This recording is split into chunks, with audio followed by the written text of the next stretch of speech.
Les amis, bienvenue. J'espère que vous allez tous très bien. Et comme je sais que normalement, un 1er janvier, 8h du mat, comme ça, tout le monde est réveillé et 2 en pleine forme, c'est le moment que je choisis pour vous souhaiter une excellente année 2025. J'espère que vous allez tous très très bien, que tout va super bien se passer pour vous cette année, vraiment, du fond du cœur. J'espère que vous serez heureux, en bonne santé, votre famille aussi.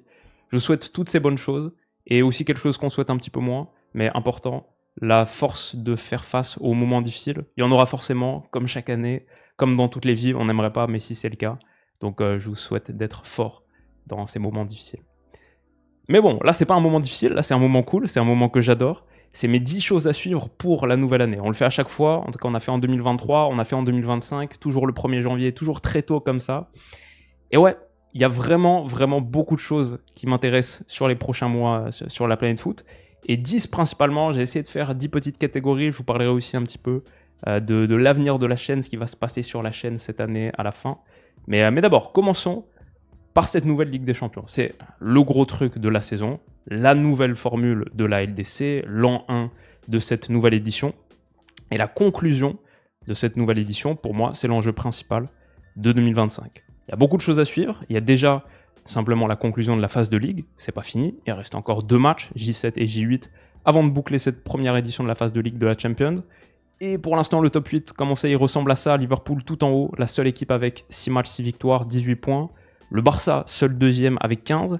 Après, on a 6 équipes à 13 points. Arsenal, Leverkusen, Villa, Inter, mais aussi l'ogre brestois et les amis lillois. Ils sont là, ils nous font honneur.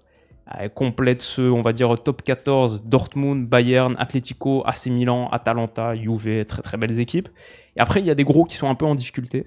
Le Real seulement 20e, entre guillemets, City seulement 22e, et bien sûr, le Paris Saint-Germain 25e, même si on n'était pas français. Je pense que c'est un des enjeux de la conclusion de cette phase de LDC, un Paris Saint-Germain qui est actuellement en dehors du top 24, virtuellement éliminé, et qui s'apprête à jouer sur ces 2 dernières rencontres, Manchester City 22e et Stuttgart 26e. 2 équipes à la lutte eux aussi pour leur survie, ou en tout cas pour leur qualification. Ça c'est pas mal. Ça c'est pas mal avec la conclusion de cette phase de ligue. Alors Opta donne en chance de qualification au Paris Saint-Germain. Déjà bien sûr absolument 0% d'atteindre le top 8, ça c'est mort. Mais même pour être top 24, il y a 12% de chance de finir 25e selon eux. 15% de chance de finir 26e, 5% à peu près de finir 27 et un petit pourcent quasi de finir 28. Ouais, je ne suis pas expert en calcul mental, mais je dirais que ça fait un bon tiers de chance que le Paris Saint-Germain ne voit pas le round de play-off, ne voit pas la suite de la compétition, ne voit pas de Champions de février. Donc ouais, l'enjeu est énorme. Je vais dire aussi, parmi les enjeux, en tout cas les choses qui m'intéressent sur cette Champions en 2025, pour la première fois, on va avoir de la LDC de janvier. Ça c'est pas mal, en vrai moi ça me fait bien kiffer, et notamment un 29 janvier qui va rester dans l'histoire, un multiplex à 18 matchs pour boucler cette phase de ligue, 18 matchs en simultané de Ligue des Champions pour finaliser ce 36, ce classement des 36 équipes. Je sais pas comment on va faire ça, mais ça va être extraordinaire. Donc ça évidemment, ça me hype beaucoup. Et tout ça c'est avant de retrouver ce qu'on adore le plus chaque saison, la phase qu'on connaît le mieux, le moment où ça devient vraiment dingue, le moment avec les meilleurs matchs, le meilleur spectacle, la meilleure qualité de jeu, la phase finale. Donc, est-ce que l'an 1 de cette nouvelle LDC sacrera ce changement de formule comme une réussite incontestable? On le verra en 2025. Deuxième point, jusqu'où ira Liverpool? Ils sont actuellement, nos amis les Reds, leaders de Premier League avec 8 petits points d'avance sur Nottingham Forest et un match en moins. 9 points d'avance sur Arsenal, où là il y a égalité de match. Voilà, c'est très costaud. Ils ont perdu qu'une seule rencontre en Angleterre, bien sûr. Comme on a dit, ils sont leaders en Europe aussi, 6 matchs, 6 victoires en Champions. Ils sont, nos amis, encore en lice en FA Cup, qui vient de commencer, en League Cup, où ils sont en demi-finale. Ils vont jouer la manche aller contre Tottenham, là, mercredi 8 janvier. Donc ouais, ils pourraient théoriquement faire un quadruplé. Je pense qu'ils se satisferaient des 2 plus gros trophées. Mais juste, ils sont hyper méga forts. Ils viennent de taper West Ham 5-0 chez eux à Londres le 29 décembre. Ils viennent de taper Tottenham 6-3 à Londres chez eux le 22 décembre. Ils ont battu, j'étais à Anfield quand ils ont battu City et c'était une démonstration de force. Ça aurait pu être plus que 2-0. Ils avaient battu le Real Madrid avant. Ils font que gagner. Ils sont tellement forts. C'est la meilleure équipe d'Europe incontestablement cette saison. Et est-ce que ce sera encore le cas en 2025 ? Avec encore un Mo Salah qui continuera de marcher sur l'eau et qui s'approchera du Ballon d'Or, il est clairement le front-runner, le numéro 1 pour l'instant, le numéro 1 du power ranking qu'on a fait avec Stan et maintenant pour tout le monde, clairement 30 contributions décisives en Première Ligue, 17 buts, 13 passes pour l'instant à mi-saison. Ça fait de lui à la fois le meilleur buteur et le meilleur passeur. Une saison all-time pour Mo Salah, qui, je pense, toute compétition confondue, doit être pas loin de la 40aine de contributions décisives. C'est juste une dinguerie. Et c'est peut-être même pas le meilleur joueur de Liverpool. Je sais pas, mais en tout cas, Van Dijk, lui aussi, est à un niveau extraordinaire. Et si on donnait le ballon d'or à des défenseurs, il serait lui aussi tout en haut de la conversation, je pense. Parce qu'il est vraiment extraordinaire. Qu'est-ce qu'ils sont forts ? Ils sont favoris donc pour remporter le titre selon Opta à 91%. Ils sont aussi les favoris des bookmakers pour aller chercher la Champions, même si là c'est beaucoup plus serré. 5,50. Arsenal est à 6. Arsenal deuxième favori à 6. Le Real à 7. Le Bayern à 8. City à 9. Barça à 10. L'Inter à 15. Et après, voilà, ça c'est grosso modo le top 7 des favoris pour la Champions. Mais Liverpool est pas grand chose, mais en haut, la meilleure équipe d'Europe en ce moment. Et pourtant, malgré tout ça, l'heure 2025... Je ne sais pas s'il pourrait mal tourner, mais en tout cas, il y a bien sûr l'enjeu des prolongations de contrat de Salah, de Van Dijk, d'Alexander-Arnold, qui seront libres dans 6 mois. On entend déjà parler là, alors que le mercato hivernal s'ouvre, d'un accord qui aurait été trouvé peut-être entre Trent et le Real Madrid. Lui dit que non, en tout cas il a célébré en ce sens. Mais on verra, c'est vrai, c'est des rumeurs, des bruits de couloir quand même qui durent depuis un moment, on verra. Mo Salah aussi, dans sa dernière interview, qui a dit qu'il n'y avait pas encore d'accord trouvé autour d'une éventuelle prolongation. Est-ce que ça pourrait faire dérailler non seulement les informations, mais tout ce bruit autour, est-ce que ça pourrait faire dérailler la saison de Liverpool ? Je pense pas. Je pense que sur la première année du nouveau Jürgen Klopp, l'ami Arne Slot ici, ils sont en train d'être juste une machine de guerre. Ils sont tellement forts, bien sûr, remporter la Première Ligue, c'est pas évident. Bien sûr, la Champions, ça demande autre chose encore. La mentalité, l'efficacité, la chance aussi, la réussite. Mais si ce Mo Salah qui a des chiffres à la Thierry Henry et qui sort des gestes à la Dennis Bergkamp continue de porter Liverpool aussi haut comme il l'a fait en ensorcelant Mavropanos l'autre jour contre West Ham, ils seront pas loin du compte. Et bien sûr, Liverpool est l'équipe à suivre, the équipe à suivre de 2025, ne serait-ce que pour le plaisir qu'on prend devant leur match. Troisième point, la Première Ligue en mutation, l'échiquier anglais en recomposition, peut-être. Est-ce que c'est quelque chose qu'on verra en 2025 avec un City qui est actuellement, même si on retrouvait le chemin de la victoire, qui est actuellement en dehors des places européennes, pas dans le top 4. Ça fait 14 ans d'affilée que City se qualifie pour la Champions. Est-ce qu'il pourrait ne pas y être cette saison ? Première chose, et Rodri ne sera toujours pas revenu. Ils vont essayer de faire des moves au mercato hivernal, ça va être hyper intéressant à suivre. Arsenal sans Saka pendant au moins 2 mois, selon les dires de Mikel Arteta. Première Ligue, du coup, ça va être compliqué pour moi d'aller challenger avec Liverpool, mais on verra. Ils ont de la ressource, ils sont toujours très très forts, très solides. Ça reste encore la meilleure défense de Première Ligue. Et moi, je pense que c'est surtout en Champions qu'ils vont nous sortir un petit quelque chose, mais ça m'intéresse beaucoup. Chelsea, qui actuellement, là, ça fait 3 matchs sans victoire pour les hommes de Maresca. Dommage, parce qu'ils étaient vraiment sur une bonne série. Je pense qu'il va y avoir des difficultés de croissance pour l'équipe la plus jeune d'Angleterre, mais malgré ça, je crois qu'ils sont aussi en train de préparer un retour vers la progression. C'était le moment de progression avant peut-être la domination, mais je crois qu'ils sont bien placés pour les challenger sur les années suivantes. On va continuer de voir le développement de cette courbe.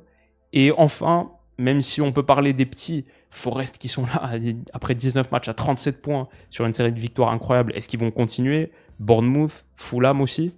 Moi, une équipe qui m'intéresse beaucoup, et ce sera peut-être notre prochaine vidéo, Newcastle, qui est sur une série de 4 victoires consécutives et de vrais gifles. Ils sont très très chauds, Newcastle. Il y a beaucoup de choses à dire sur eux. On a notre ami Alex Isak, qui est phénoménal. Louis Hall aussi, qui lâche des super centres. Ça, c'était contre United l'autre jour, victoire 2-0 à Old Trafford. Isak qui est sur, je crois, 12 buts sur ses 12 derniers matchs de PL. Bruno Guimaraes aussi, dans l'entrejeu spectaculaire, toujours menaçant dans le dernier tiers, l'agressivité à la récupération. C'est juste une équipe qui joue super bien. Et ils ont cet entrejeu vraiment fonctionnel, Bruno, Tonali, Joe Linton, qui fait des ravages, Anthony Gordon et Mega Show aussi. Donc juste très fan de ce qui est en train de se passer du côté de Newcastle. Et on n'a même pas parlé, parce qu'ils sont tout en bas ici, de Manchester United. pour Ruben Amorim, c'est un peu survivre pour peut-être ensuite emmener ce club dans une nouvelle dimension. Mais actuellement, 4 défaites consécutives, 6 défaites en 11 matchs pour Ruben Amorim. J'entends déjà des interviews, des débats sur Sky Sports. Est-ce qu'ils sont devenus encore moins bons, encore pires sous Ruben Amorim? Donc ouais, c'est déjà chaud. Quand tu es à United, c'est déjà chaud. Je crois qu'il ferait une énorme erreur en le virant, mais juste ça, ne serait-ce que sur les prochaines semaines, prochains mois, ça va être intéressant à suivre. Et juste comme d'habitude, il y a beaucoup de storylines à suivre en Angleterre, beaucoup de talent, et le grand théâtre avec les fauteuils en velours rouge de la Première Ligue donne toujours envie d'être suivi. Ce sera encore le cas, bien sûr, en 2025. Le deuxième championnat qui m'intéresse le plus, un peu comme chaque année aussi, bien sûr, c'est la Serie A. 5 dernières saisons, 5 fois le champion a changé. On a 4 champions différents, mais à chaque fois, c'était un champion différent de l'année précédente. Est-ce que ce sera encore le cas cette année? Pour éviter que l'Inter ne fasse le 2 à la suite, on a l'Atalanta, qui a 41 points actuellement leader, même si avec un match en plus, et pareil pour Naples. 41, 41, 40 Inter. Ce trio-là, pour moi, c'est la première course en Serie A. L'Inter va devoir se défaire de 2 belles équipes avec l'Atalanta et Naples. Naples qui a été champion que 3 fois dans son histoire. L'Atalanta qui a jamais fait mieux qu'une 3e place en Italie. Si ça ne nous donne pas envie de suivre la conclusion de ce championnat, je ne sais pas ce qu'il faut. Et en plus, quand on regarde les matchs de l'Atalanta, ce trio Lookman, Retegui, CDK, il est tellement kiffant, même si là, c'est peut-être pas Salic sur l'action. Mais c'est juste une superbe cylindrée qui joue un football magnifique. Et ouais, l'Inter, c'est très fort aussi. Barella, il joue à un niveau spectaculaire, mais tous, franchement, que ce soit Çalhanoğlu, Di Marco, même Mkhitaryan, Lautaro Martinez a retrouvé le chemin des filets, Marcus Thuram, meilleur buteur actuellement de Serie A. Ils sont tous tellement bons. Et l'Inter, je crois qu'ils sont sur 13 matchs consécutifs sans défaite, 3 buts Non, pardon, ils ont perdu contre Leverkusen, mais seulement 1-0. Ça fait 3 buts encaissés sur leurs 13 dernières rencontres. Ils en ont passé 6 à la Lazio il y a 2 semaines. Dans son laboratoire milanais, Simone Inzaghi continue de peaufiner sa formule et l'utilisation de la largeur, la qualité défensive. C'est juste une très bonne équipe qui est bien positionnée en Ligue des Champions aussi, comme on l'a dit, qui est tout en haut là, 6e dans le top 8, qui pourrait faire un beau parcours aussi en Champions. Donc voilà, ça c'est la course en tête de la Serie A. Et après, il y a une deuxième course pour la 4e place, pour la Champions, entre quelques belles équipes aussi, la Lazio, la Fio de Moise Kean, même si elle a un peu moins gagné récemment, la Juve, qui me plaît beaucoup, même s'il va falloir arrêter de faire des matchs nuls, parce que 11 matchs nuls sur 18 matchs, ça fait beaucoup, même s'il n'y a toujours pas de défaite pour les hommes de Thiago Motta. Cette Juve m'intéresse bien, l'AC Milan a changé de coach, Fonseca a été viré, c'est Conceição qui arrive. Alors, il se passe toujours des trucs cool en Serie A, et en Europe aussi, comme on a dit, ils ont vraiment quelques petits prétendants là, masqués, qui pourraient faire mal, surtout ce bel Inter. Mais 2025 pourrait, pourquoi pas, être italien. Le 5e point, ce Real néo-galactique, qu'est-ce que ça va donner? Le gros transfert de l'été, le gros changement de club bien sûr, c'était l'arrivée de Kylian Mbappé à Madrid. Et pour l'instant, 10 buts en Liga sur 16 matchs, ça fait 14 toutes compétitions confondues, 4 sur les 5 derniers de Liga, donc c'est mieux.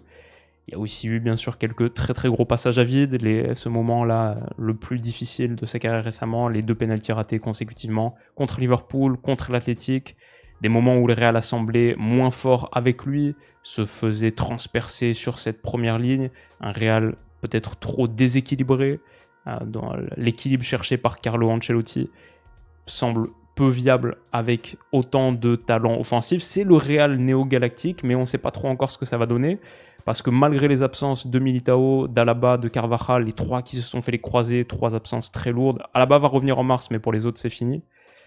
Malgré ça, le Real n'est pas si mal placé du tout. Ils sont actuellement considérés comme les favoris pour le titre. Ils ont repris les devants devant le Barça, et Opta leur donne 62% de chance d'aller chercher la Liga. Finalement, si ce Real néo-galactique qui a connu tellement de difficultés au départ finissait par remporter le titre à nouveau, ça ne pourrait pas être une saison ratée. Il y a bien sûr leur situation en Champions, 3 défaites sur les 6 premiers matchs, c'est pas quelque chose auquel on est habitué, mais ils sont toujours dans la course, je pense qu'ils vont se qualifier, et quand le Real est qualifié, quand le Real arrive au printemps, le Real de février, mars, avril, même sans un grand équilibre, même sans être collectivement impressionnant absolument, ils seront toujours là. Ils ont aussi, un Fede Valverde qui joue à un niveau stratosphérique, le banc pousse, Arda Güler par exemple, de plus en plus intéressant, élu jeune joueur du mois de décembre en Liga. Ils ont toujours le meilleur gardien du monde, juste ici, Thibaut Courtois. Ils ont quand même pas mal de monde, 3 des 5 meilleurs offensifs de la planète sans doute, avec Mbappé, Vinicius, Jude, quand ils sont à leur niveau max. Donc voilà, jamais aussi fort que le moment où le printemps arrive, ce Real Madrid. Stylistiquement, c'est vrai qu'il y a un peu ce côté galactique, anachronique, qui me rend méfiant, mais aussi très très curieux. Et à la fin, la question, comme toujours avec le Real, est-ce que Carleto sortira encore un lapin de son chapeau pour aller gagner un 3e titre de champion d'Espagne et une 3e Champions juste sur son 2e passage avec le Real Madrid? Un passage où à un moment on se disait, bon, peut-être ça va pas donner grand-chose, c'est presque comme un épilogue dans sa grande carrière, pour aller remporter sa 3e Champions sur ce passage, on sait jamais avec le Real, et c'est ça qui est fascinant avec ce club. Le Barça de Flick en 1, petit peu comme pour la Champions, on va avoir le panneau complet de l'an 1 flickien. Après un départ canon, malheureusement pour le Barça, ça a bien ralenti. Pas beaucoup de victoires sur les derniers matchs. Ils ont rétrogradé à la 3e position, avec un match en plus que l'Atleti, ils sont à 3 points derrière, avec un match en plus que le Real, ils sont à 2 points derrière. Le titre s'éloigne pour ce Barça-là. En plus, il y a toujours les problématiques autour de l'inscription de Dani Olmo, même si je pense que ça va se résoudre. Je vois pas de monde où ça se résout pas. Mais voilà, c'est un Barça qui est évidemment dans un certain péril financier encore. Il y a la blessure de Lamine Yamal. Avec lui, cette saison, je crois que c'était 86% de victoires. Sans lui, aucune. Donc, pas facile. C'est peut-être une, mais pas beaucoup en tout cas. Après, le truc, c'est qu'il va revenir plus tôt que prévu. Donc ça, je crois qu'il devrait rater finalement qu'un seul match, celui de Coupe d'Espagne contre Barbastro. Finalement, il devrait revenir. Et ça va faire beaucoup de bien au Barça. Il y a un Pedri aussi qui joue à un niveau étincelant. Les ballons qu'il a mis dans la profondeur là contre l'Atleti, même si Rafinha à 2 reprises n'en a pas vraiment profité, cette passe là, elle m'a fait recracher mon café. C'était tellement dingue, extraordinaire. Le Barça manque aussi un petit peu de réussite, les résultats sont pas bons. Mais contre l'Atleti, franchement, ils n'ont pas de chance. Et ils font absolument tout pour l'emporter. 19 tirs à 5, 2,72 XG à 0,63. S'ils sont ne serait-ce qu'un petit peu plus tueurs et un peu moins d'inefficience aussi derrière, d'inefficacité défensive, ils doivent l'emporter. Et ça a été l'histoire de plusieurs matchs cette saison. Donc, le Barça de Flick, c'était le grand récit du début de 2024-2025. Est-ce que leur passage à vide sera juste un petit moment de flottement et dû à la croissance d'une équipe qui est aussi très très jeune, ou est-ce que c'est quelque chose de plus sérieux? On verra ça en 2025. Le printemps français, point d'interrogation, ça fait longtemps qu'on l'attend. Je crois qu'on avait littéralement un titre qui s'appelait exactement pareil l'année dernière ou il y a 2 ans. Mais c'est parce que la Ligue 1 de cette saison, c'est pas forcément la plus passionnante. Le Paris Saint-Germain a déjà 10 points d'avance sur Marseille, même si avec un match en plus, le fossé semble creuser. Normalement, Paris va remporter le titre. Même, je sais pas, ce top 5, Paris, Marseille, Monaco, Lille, Lyon, la logique financière, on va dire, est globalement respectée. Les gros cylindrés du championnat sont sur les premières positions. Voilà, cette Ligue 1 n'est pas celle qui m'excite le plus des 5 championnats majeurs. Par contre, je suis très curieux de voir le parcours des clubs français en Europe. Ça, par contre, si on parle foot français, voir Brest 7e sur 36 en LDC, Lille 8e sur 36, Monaco, où est-ce qu'ils sont ici 16e.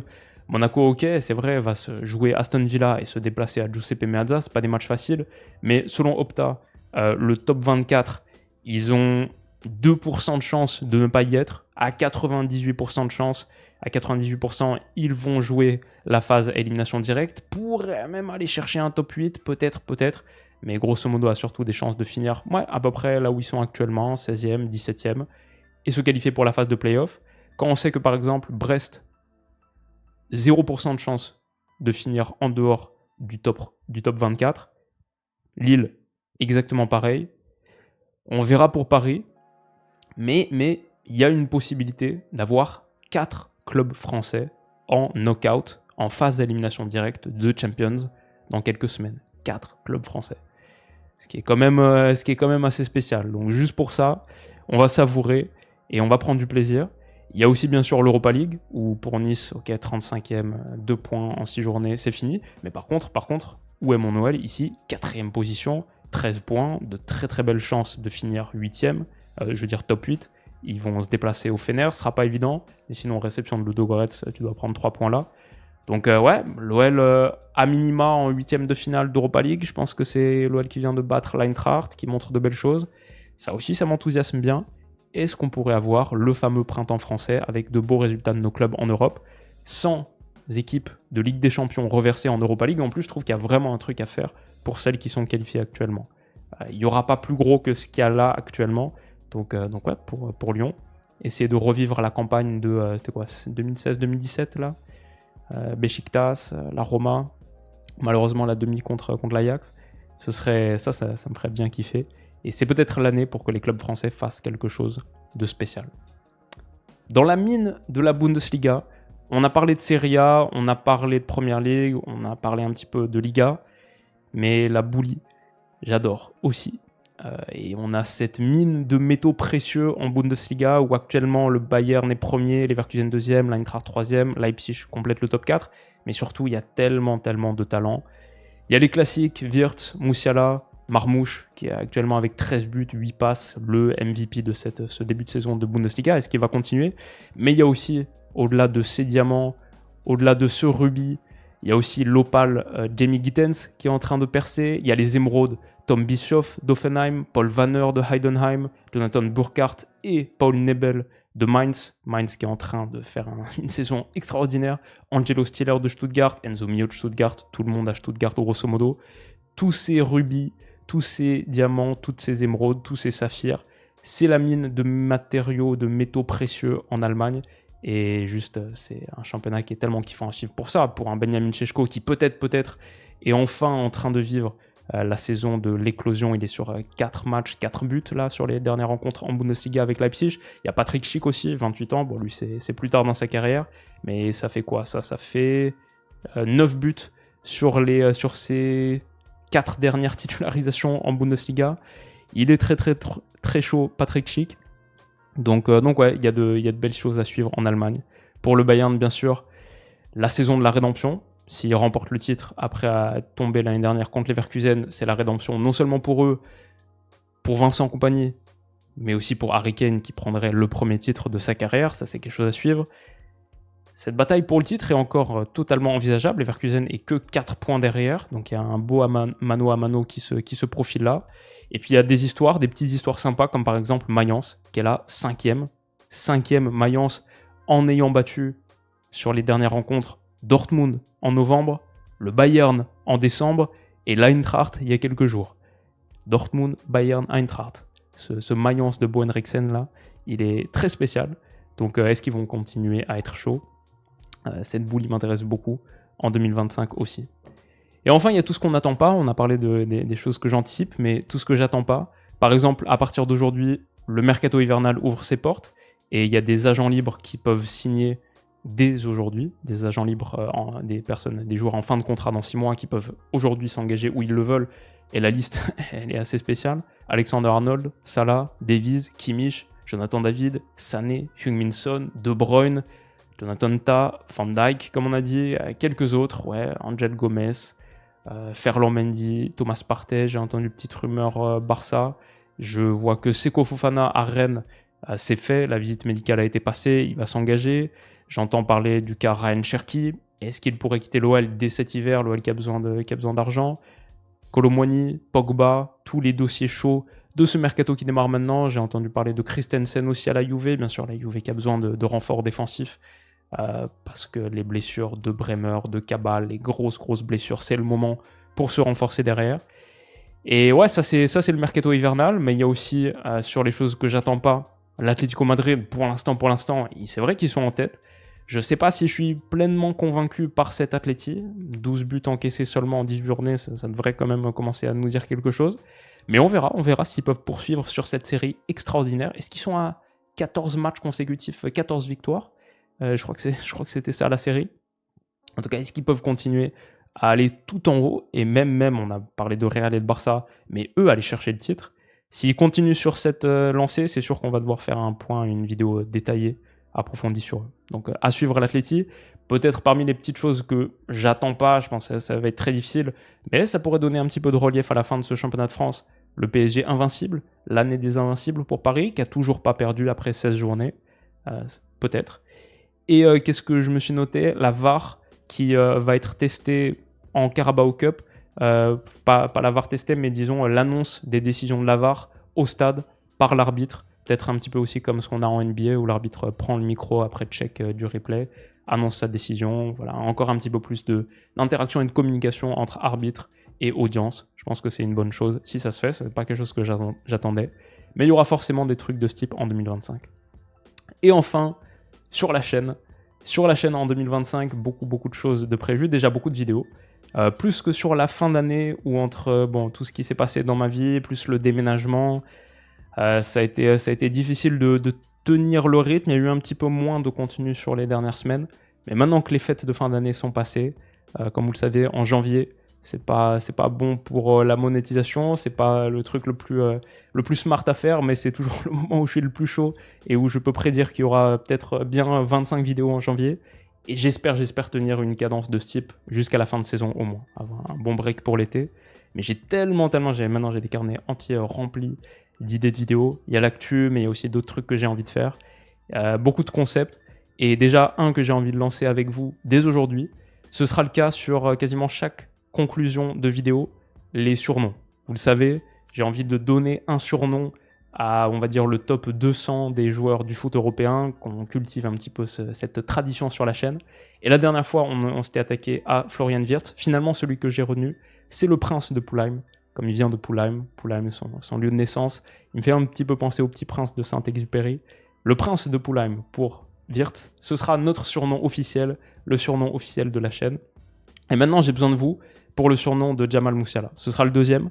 Je vous l'annoncerai sur la prochaine vidéo, en début de vidéo. Donc donnez-vous-en à cœur joie dans les commentaires. Faisons quelque chose de créatif autour du côté très dynamique, électrique de Jamal Musiala, mais aussi de plus en plus tueur, finisseur. Si vous avez des choses aussi qui mettent en valeur son physique, son origine, son histoire, tout ça, je suis preneur et essayons de trouver un petit truc sympa pour Jamal Musiala. Je compte sur vous. Et voilà, les amis, je pense que ça conclut cette vidéo de retour, la première de 2025. Il y avait beaucoup de choses à raconter et il y a beaucoup de choses qui arrivent. Donc, j'espère que vous passerez une excellente année sur la chaîne. Je peux vous promettre qu'elle va être riche et fournie.